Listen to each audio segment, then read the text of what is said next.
I'm Mr. Grinler. And I'm Mrs. Grinler. And this is Grinler's Creatures.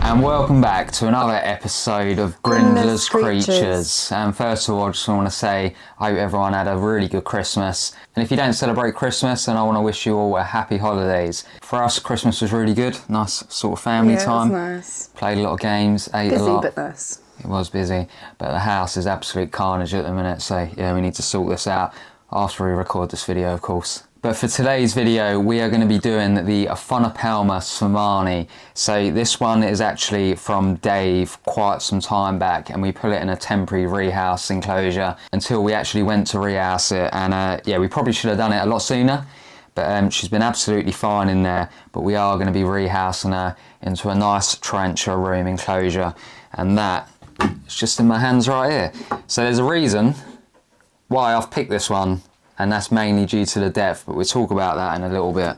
So this is going to be probably our first sort of care video. So we've never actually, you know, sort of done a rehouse and gave care tips along the way. Obviously we've given little tips, but you know, not in great depth where we've actually spoken about it.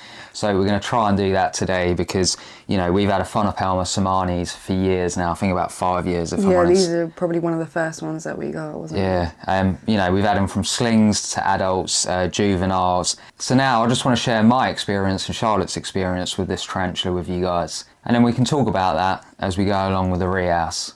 And that's something that we want to do for 2025. We want to do more species-specific rehousing where we actually talk about the species in depth. We talk about where they come from, you know, the suitable enclosures for them.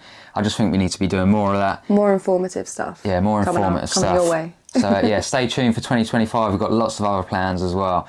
And on that note, it is nearly New Year's and there won't be another video out until New Year's. So we hope you all have a lovely New Year's. You know, 2024 has been challenging for some. For us, it's been quite challenging. And we're looking forward to 2025. It's probably going to be another challenging year. But we got some stuff upcoming and I'm quite excited for it. You know, some stuff in our own life and tarantulas as well. But with that, let's not ramble on. Let's actually get into this. So to begin with, before we actually show you the tarantula itself, we're actually going to build the enclosure because I feel like we need to get this done first, then we can actually show you the tarantula and do everything together. So with that, let's have a look at how we set up this enclosure for the Aphonopelma Seemanni, commonly known as the Costa Rican zebra tarantula, I think. Pretty sure it's the Costa Rican zebra tarantula. You know, I don't really do common names very often. But obviously the zebra part is because of its legs. That's the only bit I remember. It has zebra in it. Yeah. But yeah, let's get into this enclosure. Let's see how we set it up.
Here is the enclosure for the Aphonopelma Seemanni.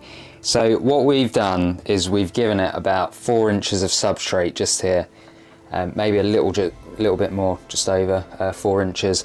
And then when you get round to about here, up here goes to about 8 inches. Obviously it's not going to dig from the top going down, because we've actually made a little burrow for it just here.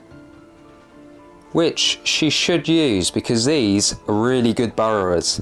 So these come from Costa Rica, and you'd assume that they come from very tropical, humid sort of areas. But within Costa Rica, they have many different environments, and these tarantulas do actually come from the warmer parts, although saying that, they still do encounter rain. So there is talk about these, whether you'd keep them more arid or, you know, the substrate a bit more moist. Looking at research and talking to other people, they do well in sort of both environments. But what I tend to like to do is make the enclosure, obviously I've sprayed it down with all the moss and that, so right now it's going to be quite humid, and then over time we just let it dry out, and then once it's dried out we just, you know, overfill the water dish or dampen part of the substrate, because at the end of the day, when you rehouse them and the substrate is a bit moist, it makes it so much easier for them to burrow. So just remember, these do come from the warmer parts and drier parts of Costa Rica. In the wild, they are found to dig very, very deep burrows, and this is mostly due to the fact of the heat. So, you know, tarantulas out in the wild, when that heat is shining on them and they're trying to escape, they're going to dig deep burrows. It's a lot cooler in their little burrows. Yeah, much, much cooler as they burrow down. You know, you could easily just not give them a burrow, couple of inches of substrate, and they're going to be out on the top. But you know, that's wrong in my opinion. You need to give them the option for both. At the minute, saying that, we have only given them the option to just stay on top. But we'll talk about that in a minute. Temporary. Yeah, temporary. We'll talk about that in a minute when we show it. But this is how we want this. You know, it's got space above ground, and it's got space to burrow down and dig a burrow going all the way around. What I find with Aphonopelma Seemanni is that when they do burrow, they like to make deep burrows. So fingers crossed, if this one does burrow inside here, it's going to make a nice little tunnel going round, all down and around, hopefully. Hopefully there'll be a little window on the outside for us to see in. Yeah, a little window for us. All our other Aphonopelma Seemanni are giving us a little window, so... It's like a little gift. just make sure they got enough substrate. Don't force them to be out in the open. So it's real simple. Water dish, starter burrow / hide, little bit of leaf litter, our mixed sort of substrate. It's got some isopods in it, dwarf white isopods, and then you got the moss on top as well. But with that, now let's show you the actual Aphonopelma Seemanni, because we're actually quite far into the video and we've not actually showed you this tarantula yet. So yeah, let's move this around and we get this out. So here she is, just there, and as you can see, we have done the wrong thing. We have only given it literally not even like 2 inches of substrate. It's a real basic enclosure, and this is something that we used to like to do when we went to shows. We used to buy tarantulas and we used to sort of quarantine them for a couple months just to make sure that they're fine. That's if we suspected them to be wild caught, because wild caught tarantulas, they can bring a lot of issues into your room down the line if you don't quarantine them, because out in the wild you don't know what they've picked up.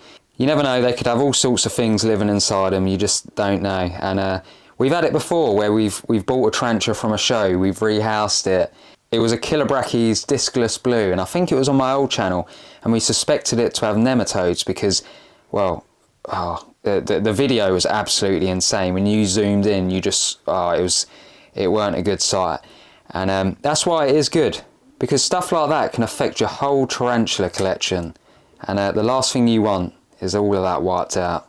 So what we're going to do, we're going to get it in the catch tube. We might try to get a couple shots of it out on the table as well, and then we're going to get it rehoused into this new enclosure. So with that, let's catch cup it. You ready, Charlotte?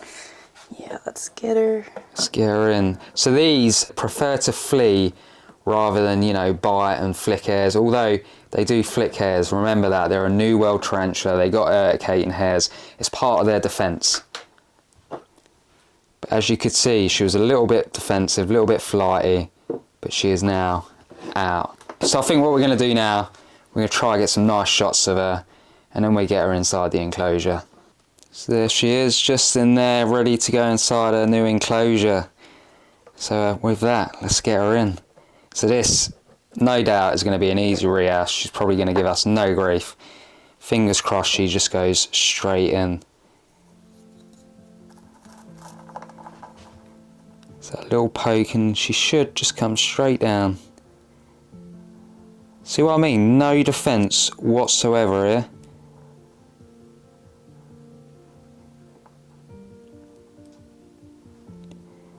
She's oh, a little kick there. Can she reach the floor? Yeah, she's touching it. Try and move it back a little bit, that's it.